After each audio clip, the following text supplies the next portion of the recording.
देवी माँ का भी काफ़ी उल्लेख किया और जैसे हम आपके इंस्टा प्रोफाइल में भी देखते हैं कि आदि शक्ति महाकाली जो है हम आपके इंस्टाग्राम प्रोफाइल में बहुत ज़्यादा देखते हैं। तो उन्होंने आपकी जो स्पिरिचुअल गाइडेंस है इसमें कैसे मदद करी? मैं जिस माँ की बात कर रहा हूँ मेरे घर पे, और जो आदि शक्ति माँ है, आदि का मतलब ही होता है प्रथम, आप कहिए, सोर्स कहिए, शुरुआत कहिए। अक्सर हम ये सुनते हैं कि जो कृष्णा जी हैं भागवत में दिखा दे कि विष्णु जी के स्वरूप है, जी, लेकिन अक्सर कहा जाता है कि वो काली माँ के एक स्वरूप है। क्या ये सच है? कृष्ण जी विष्णु का रूप है, उसमें कोई दो राय नहीं है। लेकिन जो मैंने जाना है सानिध्य में रह के, ये माता की उपासना तो करते थे, पूजा तो करते थे। इनिशियल फेज शुरू हो चुका है सतयुग का, लेकिन क्या आपको लगता है, क्योंकि अभी इतने सारे क्राइम्स हो रहे हैं, बहुत कुछ हो रहा है, क्या आपको लगता है कि इंसानों के अंदर आजकल वो राक्षस जिंदा है? जी, जैसे कहा ना कि इनिशियल फेज में तो इनफैक्ट है।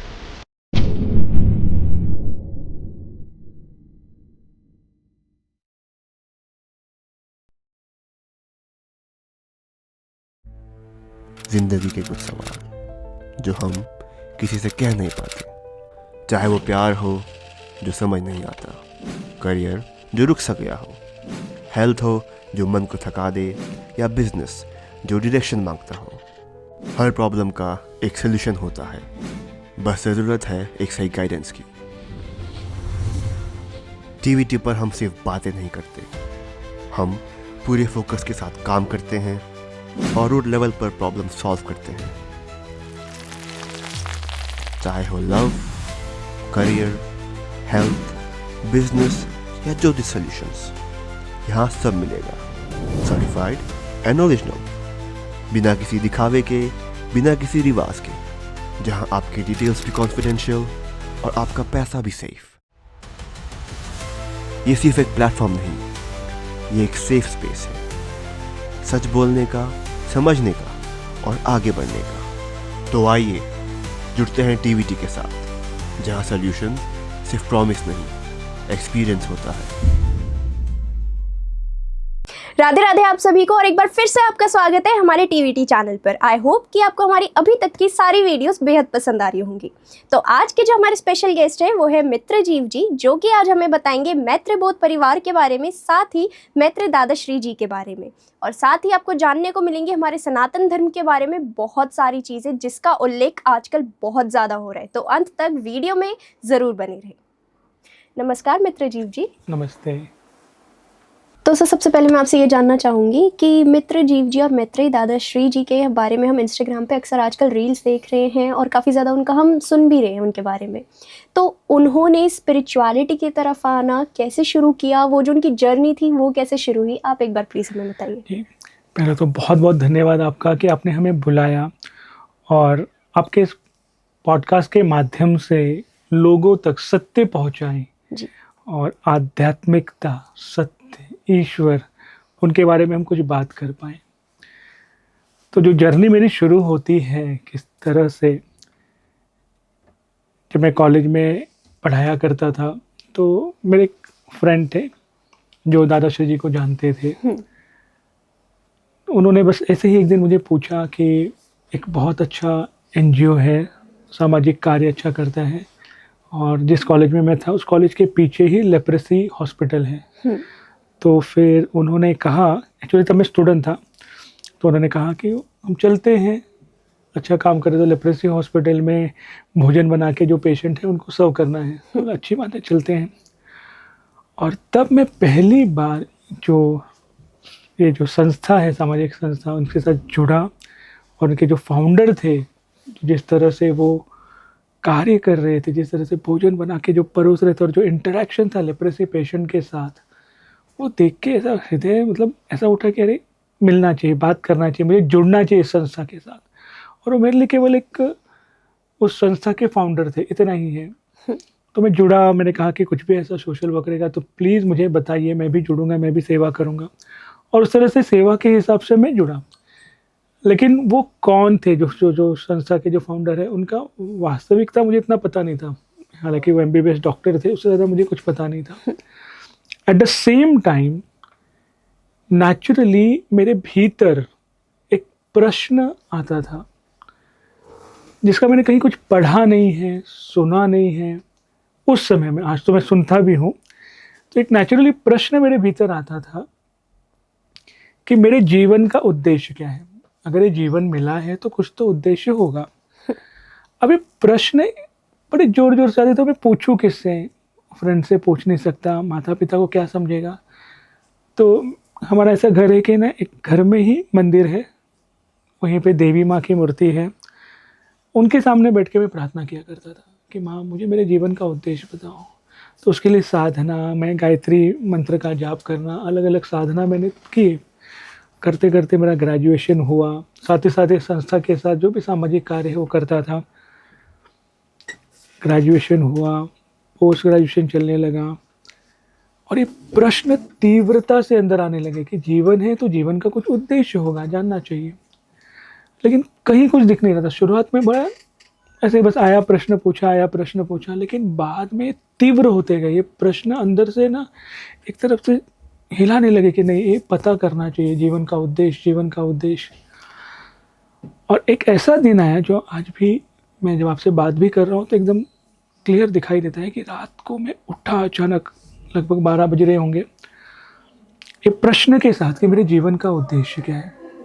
और मैं माँ के सामने वापस बैठ गया, देवी माँ के सामने, कि माँ मेरे जीवन का उद्देश्य बताओ। और वो रात को पहली बार प्रार्थना के साथ ये उठा मेरे साथ कि माँ मेरे जीवन का उद्देश्य बताओ, या तो कोई मुझे मार्गदर्शक दो जो मुझे मेरे जीवन का उद्देश्य बताए, मुझे आगे करना क्या है वो बताए। ये पहली बार उस दिन मेरे मुंह से निकला। इससे पहले मैं सिर्फ जीवन का उद्देश्य माँ से पूछ रहा था, और साथ ही साथ आंखों में आंसू, और रोते रोते मैंने कहा कि या तो मेरे जीवन का उद्देश्य बताओ, या तो मेरे जीवन में कोई मार्गदर्शक दो जो मुझे बताए, या तो मेरे जीवन का अंत कर दो। मैं और इस प्रश्न के साथ नहीं रह सकता।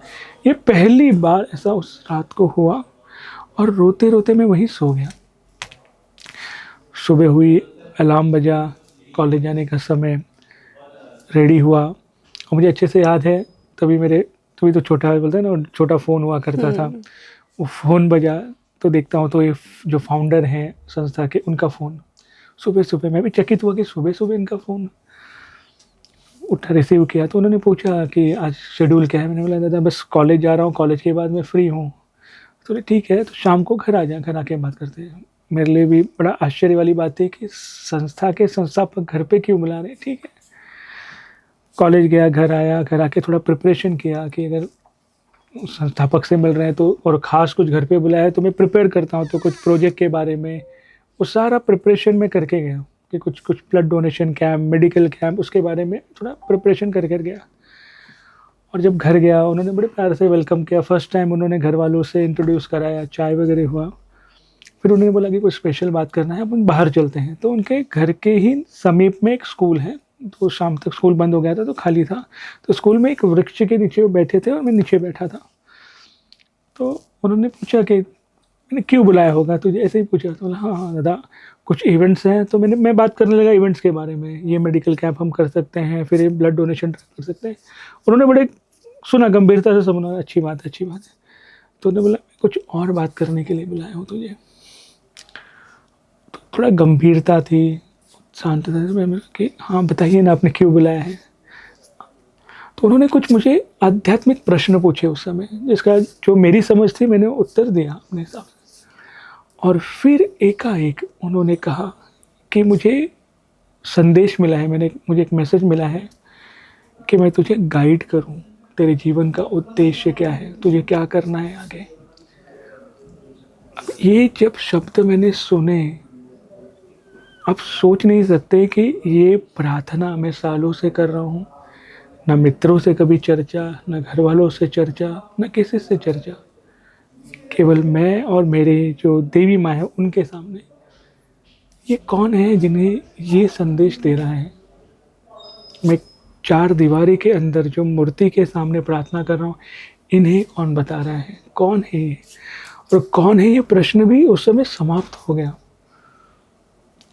आंखों में जो आंसू थे और जो स्थिति थी उस समय की कि हम पढ़ते हैं, सुनते हैं, तो ये है कौन। मतलब एक ग्रैटिट्यूड आया कि मैं बोला दादा यही तो मैं प्रार्थना कर रहा हूँ माँ से। तो बोले हाँ बस मुझे जो मैसेज आया है वही तुझे बता रहा हूँ। और उसके बाद तो मैं और हमारे साथ और 6 लोग, तो हम 7 लोगों का एक रेगुलर आध्यात्मिक सत्र उन्होंने शुरू किया। यहाँ पे स्पिरिचुअलिटी क्या है, हम क्या हैं, जीवन का उद्देश्य क्या है, लोक कल्याण क्या है, ट्रांसफॉर्मेशन क्या है। तो वो जो यात्रा शुरू हुई 2001 में उन्हें मिला था, मैं 2001 में भी मिला था और अब तक, तो वहाँ से एक आध्यात्मिक जर्नी उनके साथ शुरू हुई। और उनका भी क्या पैशन, तो MBBS डॉक्टर, तो फिर वो प्रैक्टिस के लिए जाते थे। सुबह घर से निकलते थे, लगभग 7-8 बजे निकलते होंगे, शाम को 6-7 बजे आना और तुरंत हमसे मिलना। और हमारा जो सत्र था, कभी 8 बजे शुरू हुआ तो रात के 1 बज गए, 2 बज गए, 3 बज गए, सुबह के 4 भी बज जाते थे। और फिर वापस वो घर जाके हार्डली कुछ रेस्ट लेते थे और तुरंत वापस जाना प्रैक्टिस के लिए। तो वो पैशन कि इन सातों को वो समझ, वो सीख, वो ट्रांसफॉर्मेशन का अंडरस्टैंडिंग दूँ, तो इस तरह से एक यात्रा हमारी शुरू हुई। तो सर जैसे अभी आपने अपने आंसर में देवी माँ का भी काफ़ी उल्लेख किया, और जैसे हम आपके इंस्टा प्रोफाइल में भी देखते हैं कि आदि शक्ति महाकाली जो हैं हम आपके इंस्टाग्राम प्रोफाइल में बहुत ज़्यादा देखते हैं, तो उन्होंने आपकी जो स्पिरिचुअल गाइडेंस है इसमें कैसे मदद करी? मैं जिस माँ की बात कर रहा हूँ मेरे घर पे, और जो आदि शक्ति माँ है, आदि का मतलब ही होता है ना, प्रथम आप कहिए, सोर्स कहिए, शुरुआत कहिए। अब कभी अगर करजत में आएँ तो वहाँ पे शांति क्षेत्र प्रेमगिरी आश्रम है। ये स्थान भी ऐसे मिला, मैं वहाँ से मतलब शुरुआत से आपको बताना चाहूँगा कि जब हम एक स्थान ढूंढ रहे थे जहाँ पे लोग आए, एक्सपीरियंस करें ट्रांसफॉर्मेशन को, कई मुंबई में कई जगह हमको डोनेशन के तौर पे भी ऑफ़र हुए, बहुत इजीली कम रेट पे भी अवेलेबल थे। शहर के समीप भी बहुत सारी जगहें हमने देखी, मिल भी रही थी आसानी से। लेकिन फिर भी हम कुछ एक विशेष स्थान ढूंढ रहे थे जिसके बारे में एग्जैक्टली तो दादाश्री जी को ही पता था। तो ढूंढते ढूंढते भीमा शंकरी की जो पहाड़ी है उसके तलहटी पे कामतपाड़ा करके एक गांव है, तो वहाँ पे जो भूमि जब देखे, और स्वयं दादाश्री जी जब गए वहाँ पर देखने के लिए कि वो ज़मीन कैसी है, तो जब दादाश्री जी उस ज़मीन पर गए, उस भूमि पर गए, तो स्वयं महाअवतार बाबा जी यानी मैत्रेय दादाश्री जी के जो गुरु जी हैं वो अपीयर हुए वापस से। और तभी समझा कि ये जो ज़मीन है वो पवित्र है, एक तरह से तपोभूमि है ना, ऊर्जा का केंद्र है। और फिर वो हमने वो भूमि ली और फिर वहाँ पे शांति क्षेत्र प्रेमगिरी आश्रम का निर्माण हुआ, नींव रखा। और फिर वहीं पे शक्तिपीठ है जहाँ पे आदि शक्ति माँ का निवास स्थान है। अब माँ के जो स्वरूप है भिन्न भिन्न है, और शक्तिपीठ तो बहुत सारे हैं भारत में आप कहिए। तो जो माँ का स्वरूप है, जैसे कहा कि प्रचंड स्वरूप भी है, उग्र स्वरूप भी है, रौद्र स्वरूप भी है, लेकिन आप जब आएंगे यहाँ पे तो माँ का स्वरूप सौम्य है। और जैसे मैं बार बार कह रहा हूँ माँ, तो मैत्रेय दादाश्री जी की वो माँ है और दादाश्री जी उनके पुत्र हैं। क्योंकि माँ की जो ऊर्जा है उसको केवल और केवल पुत्र ही संभाल सकता है, उसका सही चैनलाइजेशन पुत्र ही कर सकता है। तो ये संबंध है। तो जो ट्रांसफॉर्मेशन का कार्य हम सब कर रहे हैं, आज भी मैं आपके सामने बैठा हूँ, तो जो ऊर्जा है मैत्रेय दादाश्री से मिला है और उसका जो सोर्स है वो माँ है। तो इस तरह से ट्रांसफॉर्मेशन के कार्य में माँ का सहयोग है। तो जो भी कोई आता है, जिन लोग अनुभव करते हैं कि माँ बिल्कुल जीवित स्वरूप में साक्षात है, फिजिकल फॉर्म में है, लोग देख सकते, अनुभव कर सकते हैं वो प्रेम का, वो मातृत्व का भाव। तो माँ इस तरह से एक ऊर्जा का केंद्र हम सबके लिए, और ये हम लोग वही संदेश विश्व भर जो फैला रहे, उसके पीछे जो सोर्स है, जो जननी है, वो माँ है। और मेरा आग्रह रहेगा आप सबके कि एक बार आके केवल आप अनुभव करके जाए माँ को, जो प्रेम स्वरूपनी, फलहारी, बहुत प्रेम से। तो जैसे कि आप हमें बता रहे हैं माँ के बारे में, तो अक्सर ना हम अपना पॉडकास्ट करते हैं और उसमें तंत्र मंत्र की बातें बहुत ज़्यादा होती हैं। तो क्या कहा जाता है कि काली माँ को ना तंत्र मंत्र में या जितने भी तामसिक कार्य होते हैं उसमें बहुत ज़्यादा यूज़ करा जाता है। तो क्या ये सच है? क्या माँ सच में किसी का बुरा करना चाहेगी? यही विडंबना है, अगर मैं सच कहूँ तो ये विडंबना है। माँ भाव की भूखी है, माँ केवल प्रेम देती है। अभी जैसे मैंने आपको बात करते करते भी कहा कि माँ है, वो देवी नहीं है ना, तो हम माँ के स्वरूप में रखते हैं। साथ ही साथ आपको कहा कि फलहारी है। तो लोग, अगर आप पहले के समय से भी देखेंगे, साधना करके हट करके कार्य को सिद्ध करते हैं, लोग करते हैं। लेकिन माँ को भी पता है, मर्यादा रखती है माँ की, पुत्र को देती तो है, लेकिन जैसे ही मिसयूज होने लगता है तो माँ को पता है कि कहाँ पर रोकना है। माँ के और भी पुत्र हैं। जब माँ, अगर बोलते हैं ना कि वो प्रेम में है, प्रेम से किसी ने बांधा है, तो माँ के पुत्र को भी पता है कि कहाँ पे माँ को, बोलते हैं ना, माँ के लिए कार्य करना है, तो वो भी सही तरह से पता है। तो ये विडंबना है कि लोग माँ को केवल तंत्र से जोड़ते हैं। सत्य में माँ तो प्रेममयी है, जो मातृत्व का भाव है, शुरुआत उद्गम ही ऊर्जा का उनका है। अब ये सत्य है कि लोग उनकी ऊर्जा को लेकर दुरुपयोग करते हैं और हम माँ को वो नाम देते हैं। किसी ने अगर कुछ किया है, जब कहिए तब कहिए, साधना किए, तो माँ फल देती है, क्योंकि आपने वो कार्य किया है, पृथ्वी का नियम है। अब उस जप तप का दुरुपयोग माँ के नाम से लोग करते हैं, और माँ भी सही समय पे सही एक्शन लेती हैं। ये सबको पता रहे। तो जो माँ देती हैं, या ईश्वर भी देते हैं, या प्रकृति भी देती है, तो सदुपयोग के लिए देती हैं। एक लिमिट तक कोई दुरुपयोग करता है, उसके बाद उसको उत्तर मिलता ही है। आप शुरुआत से लेकर अभी तक भी देखेंगे, आप किसी का भी नाम ले लीजिए, है ना, आप चंड मुंडक जी का नाम ले लीजिए, या फिर आप रावण का नाम ले लीजिए, कंस का नाम ले लीजिए, और भी बहुत सारे हैं, हिरण्यकश्यपु का नाम ले लीजिए। तो इन्होंने दुरुपयोग किया, लेकिन सबको वो सजा मिली है। बिल्कुल। तो माँ देती है, माँ देना जानती है। साथ ही साथ दुरुपयोग हुआ तो सही समय पे उसका न्याय करती है माँ। तो सर, जैसे आजकल ना इंस्टाग्राम पे बहुत ज़्यादा रील्स वायरल हो रही है हमारे सनातन धर्म को लेकर, और स्पेसिफिकली अगर मैं बात करूँ कृष्णा जी की, तो उनको आजकल हर कोई मानता है। कृष्णा जी और हमारे भोले बाबा, जिनको बहुत ही ज़्यादा सरल, सादगी और बहुत ही ज़्यादा शांत स्वभाव के माने जाते हैं। तो अक्सर हम ये सुनते हैं कि जो कृष्णा जी हैं, भागवत में लिखा गया कि विष्णु जी के स्वरूप हैं, लेकिन अक्सर कहा जाता है कि वो काली माँ के एक स्वरूप हैं। क्या ये सच है? देखिए, सनातन तो आपको अर्थ तो पता होगा, उसमें हम डीप में नहीं जाते। जो शाश्वत है, जो आदि है, अनंत है। और धर्म जब हम कहते हैं, तो जो सत्य आपके भीतर प्रकाशित होता है, उसका आचरण करना, कर्तव्य का पालन करना। कृष्ण जी विष्णु का रूप है, उसमें कोई दो राय नहीं है। लेकिन जो मैंने जाना है सानिध्य में रह के, कि वो माता की उपासना तो करते थे, पूजा तो करते थे, ऊर्जा तो लेते थे, है ना। और यहाँ तक कि आपको भी पता है कि जब रणभूमि में जाना था, तो उन्होंने पांडवों को, और मेरे ख्याल से विशेषकर उन्होंने अर्जुन को भी माँ की उपासना करने कहा था कि आप उनसे शक्ति लीजिएगा, है ना। तो स्वरूप अगर आप कहते हैं, तो माँ बेटे का भी वही रिलेशन है। तो बेटे को माँ का आप स्वरूप कहेंगे तो कुछ गलत नहीं ही है उसमें, है ना? ऐसा है। अच्छा। और जैसे हम अक्सर टीवी सीरियल्स में देखते हैं, उसमें ये कहा जाता है कि कलयुग जो है, सत्ययुग, द्वापर युग और जितने भी हमारे युग हैं बाकी सब सही से चले हैं, लेकिन अब जो कलयुग है ये बहुत बड़ा चलेगा।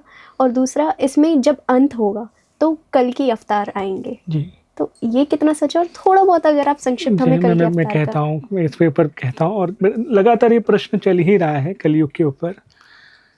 अब मैं जो कहने वाला हूँ बड़े ध्यान से सुनिएगा, और शायद बहुत से लोग इससे सहमत नहीं भी होंगे, अपनी अपनी सहमति हो सकती है।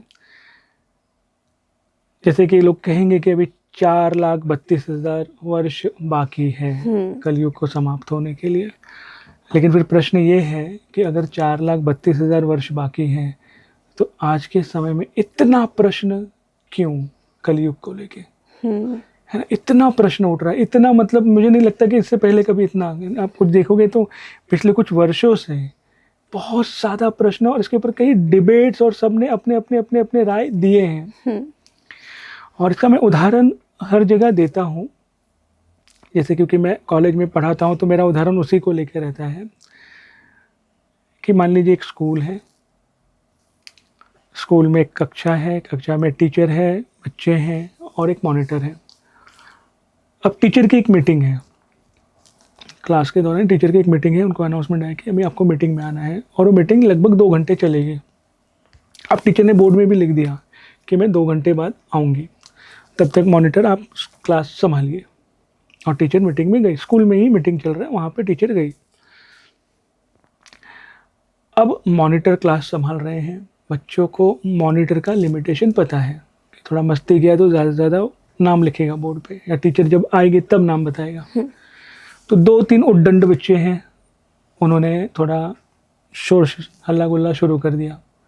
मॉनिटर ने थोड़ा कहा, लेकिन उनको पता है कि मॉनिटर से ज़्यादा कुछ कर ही नहीं सकता है, तो उनका हल्ला गुल्ला कम नहीं हो रहा है। उनको देख के और 4 बच्चे शुरू हो गए, उनको देख के और 10 बच्चे शुरू हो गए, आधा क्लास शुरू हो गया, आधा से ज़्यादा क्लास शोर करने लगा। अब शोर इतना हो रहा है कि बाजू की क्लास भी डिस्टर्ब हो रहे हैं, पूरा स्कूल डिस्टर्ब हो रहा है। और जस्ट शुरुआत ही हुआ है, 15-20 मिनट ही हुआ है, ठीक है। और टीचर ने लिखा है कि मैं 2 घंटे बाद आऊँगी। अब मॉनिटर को पता है कि टीचर बाजू में ही है, मॉनिटर जा भी रहा है टीचर के पास, मैम के बच्चे बहुत आवाज़ कर रहे हैं और पूरा स्कूल डिस्टर्ब हो रहा है। टीचर को भी दिख गया, समझ में आ गया, हाँ उनके बच्चों की आवाज़ तो यहाँ तक आ रही कि मेरा मीटिंग भी डिस्टर्ब हो रहा है। अब क्योंकि ये लिखा है, क्योंकि टीचर ने बोला है कि मैं 2 घंटे बाद आऊँगी और टीचर बाजू में ही है, तो टीचर आएगी या नहीं आएगी क्लास को मैनेज करने के लिए? थोड़े समय के लिए आएंगे ना, जाहिर सी बात है, क्योंकि टीचर को पता है कि ज़रूरी ये है, मुझे मैनेज करना है। तो वैसे ही अगर कहीं लिखा गया है, बोला गया है, तो ईश्वर अधीन नहीं है कि अरे बोला है, लिखा है, इसलिए मैं तब आऊँगा जब ये होगा, लिखे अनुसार। ईश्वर को पता है ज़रूरत अभी है, आज है, तो मैं आऊँगा। तो ईश्वर अपना कार्य अच्छे से समझते हैं, जानते हैं कब करना है, क्या करना है। दूसरी बात जो मैं कह रहा हूँ कि लोगों के अलग अलग उसमें विचार हो सकते हैं, लेकिन जो सत्य है वो ये है कि ह्यूमैनिटी ने 2012 में ही कलयुग को पीछे छोड़ दिया है। कलयुग 2012 में ही पूरा पीछे छूट चुका है। अब जो है इनिशियल फेज ऑफ सतयुग है, आप और हम सतयुग में हैं, इनिशियल फेज ऑफ सतयुग में हैं। तो ईश्वर को पता है कब क्या करना है, और इतना जब उठ रहा है बात, मतलब समझना चाहिए लोगों की इतनी बातें हो रही, मतलब कहीं ना कहीं है। अब दूसरा जो आपने पूछा कि क्या अगर सतयुग चल रहा है, कलयुग समाप्त हुआ, तो कल के अवतार का क्या, कौन है? सबसे बड़ा प्रश्न लोगों को लगता है फिर कौन है, कल की कौन है? ये प्रश्न का उत्तर अगर हम दे भी दें कि अरे ये है, ये व्यक्ति है, या फिर ये पूरा समूह है, जो भी है, तो भी इससे कुछ बदलने वाला नहीं है।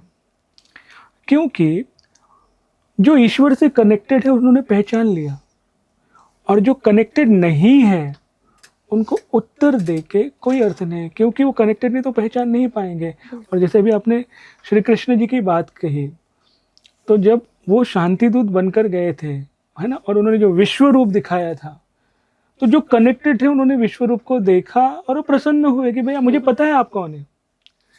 अब जो कनेक्टेड नहीं थे उनके लिए वो विश्व रूप भी एक माया थी, है ना, एक छल था, भाई आप छलिए आओ, आप छल करते हो। तो ये प्रश्न का उत्तर कि भाई ये कल की है, यहाँ पे इनका जन्म हुआ है, इन्होंने ये काम किया है, इससे कुछ भी नहीं बदलने वाला है। तो जिन्हें पता है उनके लिए भी कुछ नहीं है, और जिन्हें नहीं पता है या फिर जो नहीं कनेक्टेड उनके लिए भी कुछ नहीं, उनके लिए सिर्फ बोलते ना बातें या फिर ट्रोलिंग या फिर उसका ही वो विषय है। तो करना क्या है? करना इतना ही है कि जो अभी का जो समय चल रहा है उसको अनुभव करें। आप ईश्वर को, अवतार को अगर अनुभव सच में करना चाहते हो, सच में, तो आप एक प्रार्थना करें। आप जिनसे भी कनेक्टेड हो, आप विट्ठल को मानते हो, श्री राम जी को मानते हो, बुद्ध को मानते हो, प्रकृति को मानते हो, है ना, नेचर को मानते हो, माँ को मानते हो, जिससे भी मानते हो, सत्य को मानते हो, सनातन को मानते हो, या फिर किसी को नहीं मानते हो, तो कम से कम ये बोल सकते हो कि इस सृष्टि को जिसने रचा है उनसे आप प्रार्थना करें कि मुझे सत्य दिखाएं, ताकि मैं उस सत्य के साथ चलूं, धर्म के साथ चलूं। महत्वपूर्ण वह है। अन्यथा क्या होगा कि फिर यहाँ पे केवल व्यक्ति विशेष की बात होगी और उसी पे ही अटक के रह जाएंगे हर कोई। तो ये जो समय, इनिशियल फेज ऑफ सतयुग है, वो कोई अनुभव नहीं कर पाएगा। तो सतयुग को भी समझे, सत्य का युग है, सत्य का युग, सात्विक। तो ये सात्विकता फैलेगी, पहला। दूसरा, आप अगर पूछेंगे कि सतयुग है तो इतना हलचल क्यों, है ना, बिल्कुल। सब कुछ ऐसे ऐसे शांत हो जाना चाहिए। तो इनिशियल फेज है, तो जैसे कि कहा सात्विक, तो जहाँ जहाँ पे अवगुण है ना, अशुद्ध है, तो उसके शुद्धिकरण का समय है ये। तो वो शुद्धिकरण हमारे भीतर भी चल रहा है, प्रकृति में चल रहा है। प्रकृति तो अपने आप में शुद्ध है, लेकिन जो अशुद्धियाँ हमने फैलाई है उसका शुद्धिकरण हो रहा है ना। कोविड सबसे बेस्ट एग्जाम्पल था आपके हमारे लिए, कि किस तरह से हमें नेचर को वैल्यू करना चाहिए, ह्यूमन लाइफ को वैल्यू करना चाहिए, जो वन प्राणी है उनको वैल्यू करना चाहिए। वो हमारे लिए एक सीख थी, पहली एक सीख थी। तो आपको जो हलचल दिख रहा है उसका सबसे बड़ा कारण ये है कि एक प्रोसेस चल रहा है शुद्धिकरण का। तो कलयुग तो समाप्त हो गया, उसका जो इम्पैक्ट है हमारे भीतर, प्रकृति में, वो सब शुद्धिकरण चल रहा है। और 2032 तक लोग अनुभव करना शुरू करेंगे।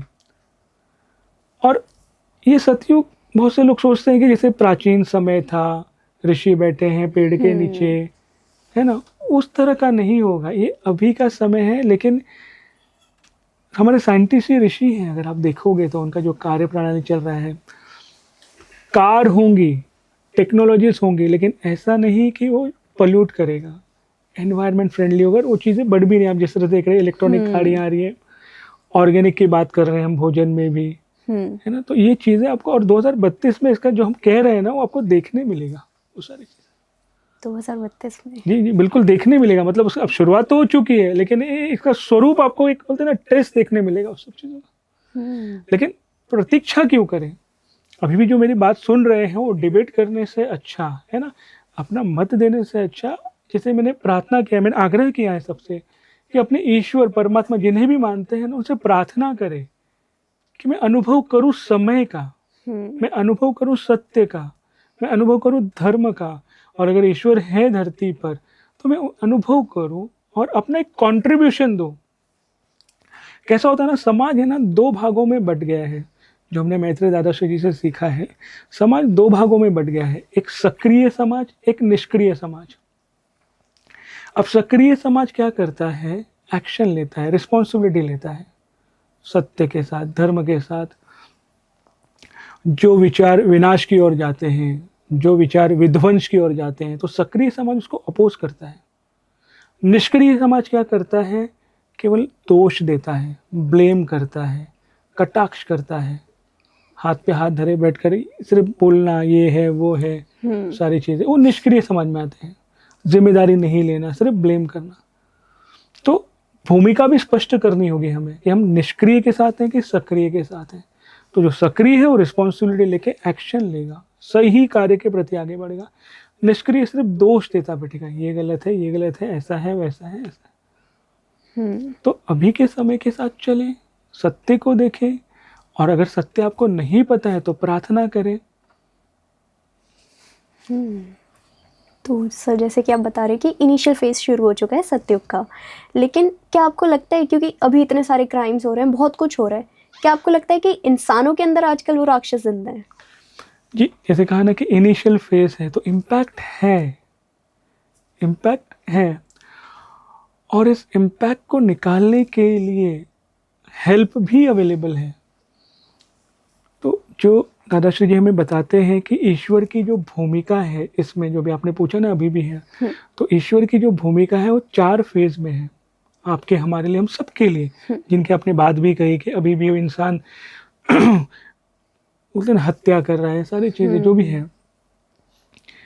तो जो ईश्वर की भूमिका है 4 फेज में, जिसका पहला फेज है सत्य। अब सत्य मतलब क्या, जो आपके हृदय में प्रकाशित होता है, या फिर जो मॉरल चीज़ें आपने सुनी हैं, जो आदर्श आपने सुना है, पढ़ा है, जाना है, सत्य आपको पता है कि हाँ ये सही है, सत्य है। और उस सत्य को जानने के बाद, जो आपके हृदय में प्रकाशित होता है, उसको जानने के बाद उसको अपने व्यवहार में लाना, अपने आचरण में लाना, उस पर चलना, वो होता है आपका धर्म। तो सत्य हो गया, उसके साथ आता है धर्म। तो आपने अपने व्यवहार में लाया, कर्तव्य में लाया, वो आ गया आपका धर्म। तो यहाँ तक ईश्वर आपको सपोर्ट कर भी रहे हैं, ईश्वर आपको बता भी रहे हैं, आपके हृदय में ऐसा सिस्टम ही है। कोई भी हो दुनिया का, कहीं भी, कितना भी बुरा से बुरा व्यक्ति हो, ईश्वर ने ना वो सिस्टम ही बनाया कि उसके हृदय में वो सत्य प्रकाशित होता है। वो सुनता नहीं है, वो अलग बात है, लेकिन संदेश पहुंचाते हैं, हेल्प पहुंचाते हैं कि भाई ये सत्य, इसको जानो और इसका आचरण करो, नहीं वो आपका धर्म बनता है। तो ईश्वर का जो फर्स्ट टू फेस है सत्य और धर्म। अब अगर व्यक्ति को सत्य पता है और उसके हिसाब से आचरण नहीं कर रहा है, धर्म का पालन नहीं कर रहा है, कर्तव्य का पालन नहीं कर रहा है, जैसे माता पिता अपने बच्चों को अच्छा संस्कार नहीं दे रही है, अपने कर्तव्य का पालन नहीं किया, शिक्षक ने सही शिक्षा अपने विद्यार्थियों को नहीं दिया, या जो पुलिस है, पुलिस ने अपना कार्य ठीक से नहीं किया जो उसको सिक्योरिटी करना है, राजा ने अपने धर्म को ठीक से निर्वाह नहीं किया, हमने अपने धर्म को ठीक से नहीं निर्वाह किया, यानी हमने क्या किया, अधर्म का साथ दिया, अधर्म बढ़ गया। तो सत्य हो गया, धर्म हो गया। अब धर्म का पालन नहीं हुआ तो अधर्म बढ़ गया। तब ईश्वर आते हैं न्याय करने के लिए। तो ईश्वर की तीसरी भूमिका है न्याय। न्याय में भी ईश्वर क्या करते हैं, आपको एक अपॉर्चुनिटी देते हैं, आपको सरल तरीके से, आसान तरीके से, जो आपको समझे, उसमें फिर समझाने का प्रयास करते हैं कि भाई अब सुधर जाओ, अब होनहार हो जाओ, ये सत्य है और इसका आचरण करो। तो जैसे कि भगवान कृष्ण के बारे में, तो युद्ध से पहले वो आए और उन्होंने फिर समझाया कि भाई सत्य क्या है, धर्म क्या है। न्याय के हिसाब से है कि भाई हमें शांति चाहिए, युद्ध नहीं चाहिए। तो अगर आप राज्य नहीं दे सकते हो तो कम से कम 5 गांव दे दो, है ना। तो ये न्याय करना हुआ कि ठीक है भाई, आप ये सब नहीं कर सकते तो कम से कम इतना करो। तो ईश्वर फिर न्याय के लिए आते हैं कि भाई अच्छा आप ये सब नहीं कर पा रहे हो तो कम से कम ये कर लो, एक टीचिंग जीवन में फॉलो कर लो, अपने एक्शन को करेक्ट कर लो, है ना, क्षमा ही मांग लो। तो इस तरह से न्याय के लिए आते हैं। तो सत्य हुआ, धर्म हुआ, न्याय हुआ। और अगर अब भी नहीं माने, है ना, न्याय के बाद भी नहीं माने, तो होता है संहार। तब जाके फाइनली संहार होता है। तो ये भी इस फेज में आपको देखने मिलेगा। तो अभी का जो समय है, जो हमें दादाश्री जी बताते हैं, वो न्याय का समय है कि अब सुन लो, समझ लो, होनहार बन जाओ, वैल्यू करो जीवन को, अपने एक्शन को सही दिशा में रखो। तो ये वो समय है। तो जैसे कि आपने न्याय की बात करी, तो अक्सर हम देखते हैं ना कि जो लोग दुष्कर्म करते हैं, बुरा कर्म करते हैं, उनके साथ तो सब अच्छा हो रहा होता है, लेकिन वहीं पे जो दूसरा बंदा है वो अच्छा कर्म कर रहा है, सबके लिए अच्छा सोच रहा है, किसी के मन में कुछ बैर नहीं है, लेकिन उसके साथ बहुत बुरा होते जाता है। तो अक्सर ना लोगों के दिमाग में ऐसा आ जाता है कि यार भगवान तो हमारे साथ है ही नहीं, भगवान हमारे साथ ऐसा क्यों कर रहे हैं। तो वो भगवान हमसे एक परीक्षा लेते हैं, या फिर हमारा माइंडसेट ही कुछ उस तरीके से हो जाते हैं कि यार इसने तो ऐसे कर रहे हैं, इसका सब अच्छा हो रहा है। क्या है ये चीज़? जी, जैसे आपने कहा, जो चीज़ ये पूर्ण सत्य नहीं है कि जो बुरा कर रहा है उसके साथ सब अच्छा हो रहा है। अच्छा है क्या, ये समझना ज़रूरी है लोगों को। आपको अब धन दौलत के हिसाब से अच्छा कर रहे हैं, जैसे कोई झूठ का प्रचार प्रसार करके, है ना, किसी को मार के बहुत धन दौलत अर्जित कर रहा है, वो माइंडसेट है। तो धन का आप कहिए, ये सब का आयु इतना लंबा नहीं होता है, सच में इतना लंबा नहीं होता है। इतिहास उठा के आप देख लीजिए ना, आप कई अभी मतलब आप चाहे आप रावण का नाम ले लो, कंस का नाम ले लो, ऐसा लग रहा है तो राजा है, वो तो सुख भोग रहा है। अंत क्या हुआ आपको भी पता है, हमें भी पता है। लेकिन एट द सेम टाइम अगर आप देखेंगे भी कि कंस विष्णु विष्णु विष्णु ही करता था गुस्से से, तो विष्णु जी आए गुस्से के स्वरूप में आए, है ना, वध किया। एट द सेम टाइम वो फियर में ही था, डर में ही था, पूरा जीवन वो डर से ही जिया, है ना, पूरा जीवन वो डर से ही उसने राज किया, उसने सुख भोगा ही नहीं। हम्म, तो जो व्यक्ति आप कह रहे हो ना कि गलत कर रहा है, उसके अंदर वो फियर भी रहता है, वो डर में ही रहता है। तो जो सुख साधन संपत्ति है वो नहीं भोग पाता है। उसकी नींद कितनी हो रही है आपको नहीं पता, उसके भीतर विकार, शारीरिक विकार कितना है आपको नहीं पता है, आपके सामने शायद वो दिखाता होगा, है ना। ये पहली बात हो गई। दूसरा, जो अच्छा कर रहा है समाज का, जो अच्छा करता है ना, वो अपेक्षा भी नहीं रखता है। जैसे मैं एग्जांपल सिर्फ देता हूँ, जब मैं कॉलेज में पढ़ाया करता था तो ऐसे ही ब्रेक टाइम में हमारे कुछ कलीग बैठे हुए थे। तो एक मैम थी, उन्होंने ऐसे ही पूछा कि अरे सर, आप मतलब बड़ी ज्ञान की बात करते हैं, हमें खाली एक हेल्प कर दीजिए समझने के लिए कि हम एग्जैक्टली आपने जो ऐसा पूछा कि हम लोगों के बारे में अच्छा सोचते हैं, है ना, मतलब हम अच्छा करते हैं फिर भी हमारे साथ बुरा क्यों होता है, और हम मतलब इतना इनोसेंट हैं, तो क्या करें इसमें। मेरे इधर से एक ही उत्तर निकला उनके लिए कि मैम, जो इनोसेंट है ना, उसको पता नहीं होता कि वो इनोसेंट है। आप समझे मेरी बात, बिल्कुल। है ना। बच्चे को नहीं पता वो इनोसेंट है। एग्जाम्पल ले लो, तो कोई अगर क्लेम कर रहा है मैं अच्छा अच्छा कर रहा हूँ, मेरे साथ बुरा हो रहा है, तो क्या वो अच्छा इसलिए कर रहा है, तो मतलब वो गिन रहा है कि अपनी अच्छाई। प्रकृति के नियम को आप और हम समझ लें अच्छे से, जो बोएंगे वो मिलेगा, और वो कितना मिलेगा पता है, भर के मिलेगा। आप एक बीज बोते हो, एक वृक्ष मिलता है, असंख्य मिलता है। ये नेचर, प्रकृति का नियम है।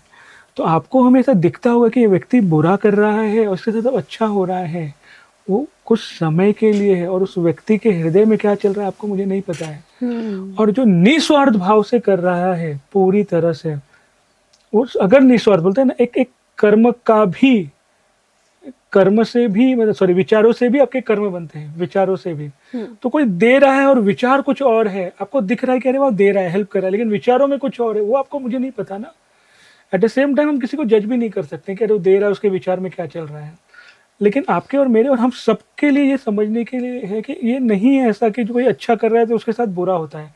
ये ना, ये थॉट जानबूझ के ना डाला भी जाता है कभी कभी, जो अच्छा कर रहा है अच्छा ही होगा। एट द सेम टाइम हर किसी के लिए है कि उनको बुरा मतलब क्या ये समझना जरूरी है ना, किसको आप बुरा कहते हो। चैलेंजेस हर किसी के जीवन में आते हैं।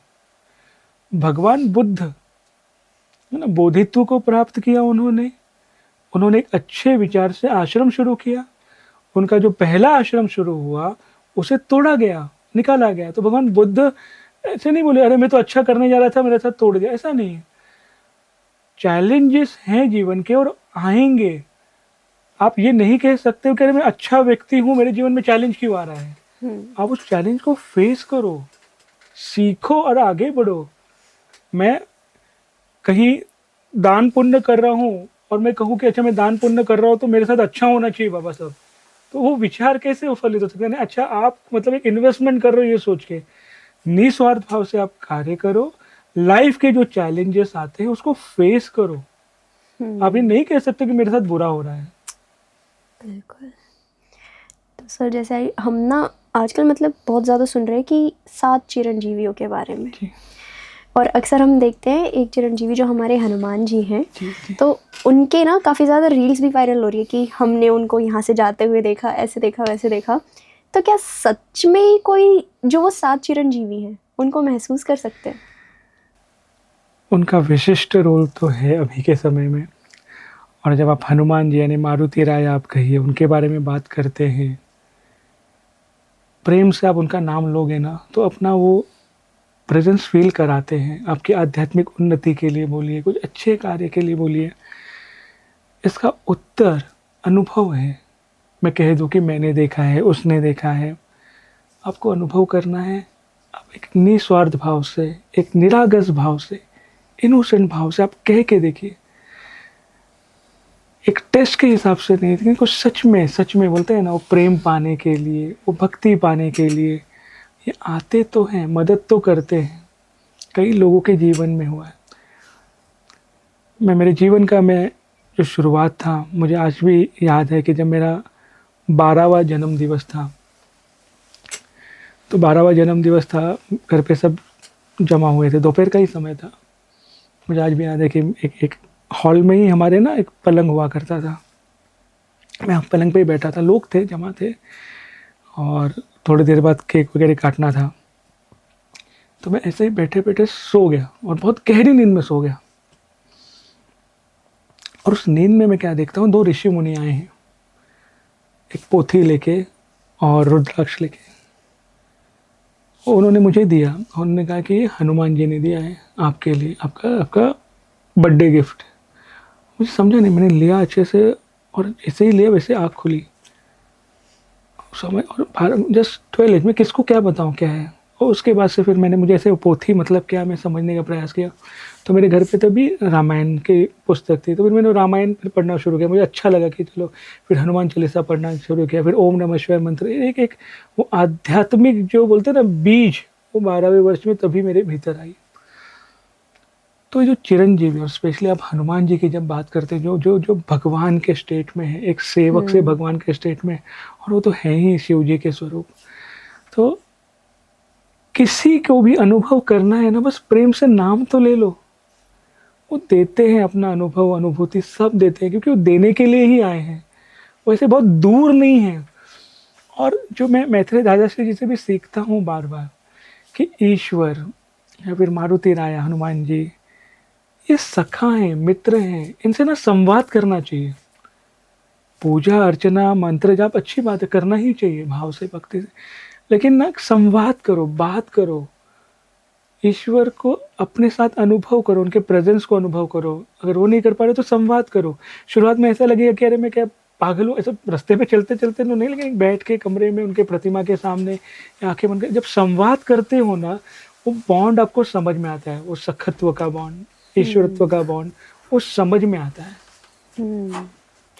तो सर, अंततः मैं आपसे यही पूछना चाहूँगी कि जैसे आजकल हम देख रहे हैं सनातन धर्म का बहुत ज़्यादा प्रचलन होता है, बहुत ज़्यादा उल्लेख हो रहा है, क्या सच में लोग सिर्फ वायरल होने के लिए सनातन धर्म के ऊपर बात कर रहे हैं, या सच में कनेक्ट हो रहे हैं सनातन धर्म से?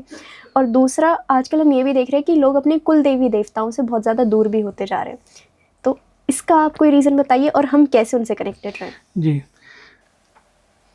ग्राम देव, स्थान देव, कुल देव, ये होते हैं, ये हम सब समझें, सच में समझें। और यदि आपके पास उनका स्वरूप नहीं है, आपको नहीं पता है कौन है वो, तभी भी आप आंखें बंद करके ये बात निरागस भाव से, भक्ति भाव से कह दें कि मुझे मेरे ग्राम देव नहीं पता है, मुझे मेरे कुल देव नहीं पता है, लेकिन फिर भी मैं आपके स्वरूप को प्रणाम करता हूँ, आपका आशीर्वाद लेना चाहता हूँ।